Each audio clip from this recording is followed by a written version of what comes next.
రోజా గారు మనకు అందుబాటులో ఉన్నారు. మేడం చెప్పండి, దీపావళి పండుగ ఎలా సెలబ్రేట్ చేసుకుంటూ ఉన్నారు, ఎలా అనిపిస్తుంది? చెప్పురా మొత్తం చెప్పు. మా వరకైతే మేము ఎప్పుడు హ్యాపీగానే ఉంటాం, మీకు తెలుసు కదా. ఇట్ట తయారయ్యేరే మీరంతా. కష్టాలు వచ్చినా సంతోషాలు వచ్చినా ఎప్పుడు సంతోషంగానే ఉంటాం. అవతి ఇటు తిరిగి మళ్ళా నేనేనా అవలాగానైనా ఒక బాధ. ముందుండేవి మంచి రోజులు కాదు దేవరా. మన అనుకునే వాళ్ళెవరు మనోళ్ళు కాదు. వంటి నిండా కళ్ళేసుకుని జాగ్రత్తగా ఉండాలి దేవరా. సో అది మా ప్లానింగ్. కానీ పెద్ద ప్లానింగే ఈ రాష్ట్రంలో మీరు చూస్తే ఈ 16 నెలలుగా అందరూ ఎంత కష్టపడుతున్నారో మనం అందరం కూడా చూస్తున్నాం. ఏంటండి ఈ మహానటన ఓవర్గా లేదు? ప్రజలు నిజాన్ని తెలుసుకోవాలి. నాకు చూడండి, 16 నెలలు అయిపోయింది కంప్లీట్ గా కూటమి ప్రభుత్వం అధికారంలోకి వచ్చి.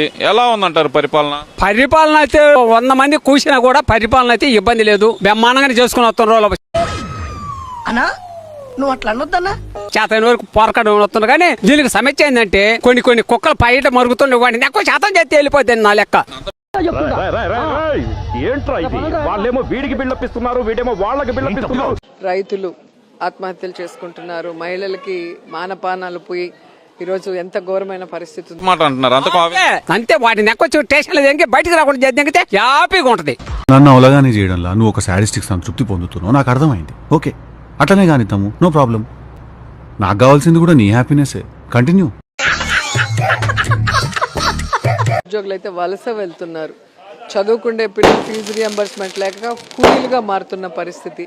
అన్న ఎందుకు కట్టలేకపోయినాడు ఆ గూడాన్ని మొహమా? అన్న ఎందుకు కట్టలేకపోయినాడు అదే గూడాన్ని 5 సంవత్సరాల పాటు ఏం పీకారు, ఏం పీకేవు అంటున్నారు చెప్పండి.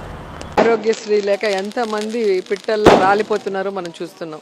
నువ్వు నీకు దండం పెడతాని, నువ్వు ఎంత తక్కువ పాసిబుల్ అంతనే మాట్లాడరాదు. కానీ సో మామూలుగా దీపావళి అంటే చెడు మీద మంచి సాధించిన విజయం.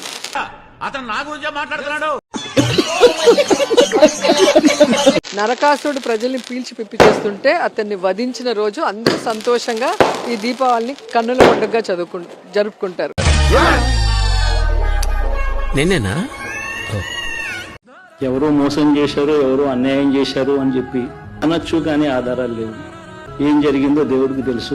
జరుపుకుంటారు అంటే వాళ్ళ జీవితాల్లో చీకట్లు పోవాలి, వెలుగులు నిండాలి అని చెప్పి ప్రతి ఒక్కరు కూడా దీపావళి చాలా సంతోషంగా జరుపుకుంటారు. ఒక చీకటి వచ్చిన తర్వాత వెలుతురు రావడం అన్నది దేవుడు క్రియేట్ చేసిన సృష్టిలో ఖచ్చితంగా జరగాల్సిన కార్యక్రమం. ఎవడండి బాబు ఆ నాన్నే అదమని చెప్పేసుకుంటున్నాడు. ఆయన గురించి ఆయన తెలిసినంత మనకు తెలియదు కదండి. సో ఈ రాష్ట్రంలో కూడా నరకాసుడి వల్ల చాలా మంది కష్టపడుతున్నారు.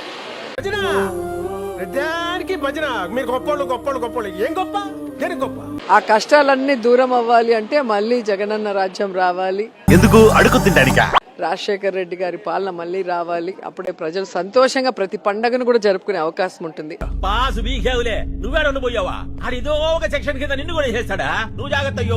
ఎందుకంటే మీకే తెలుసు, ఏ పండుగ వచ్చినా జగన్ గారు ఏదో ఒక వెల్ఫేర్ స్కీమ్ తో ప్రతి కుటుంబంలో కూడా వెలుగులు నింపి చూసాను.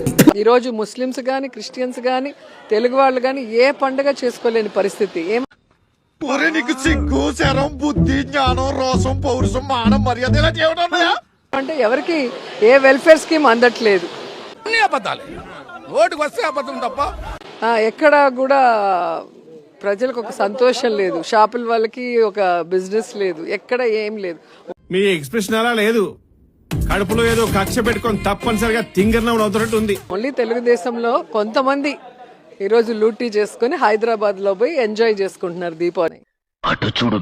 బెంగళూరులో తన ఇంట్లో జగన్ అక్కడ దీపావళి పండుగని కుటుంబం భార్య తను అలాగే తన మిత్రులతో కలిసి దీపావళి జరుపుకున్నారు.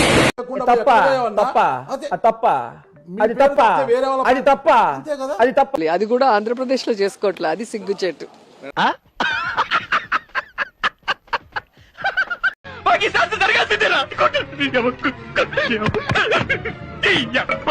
చూద్దాంలే, చూడటం కాదండి మీరు చెయ్యాలంతే.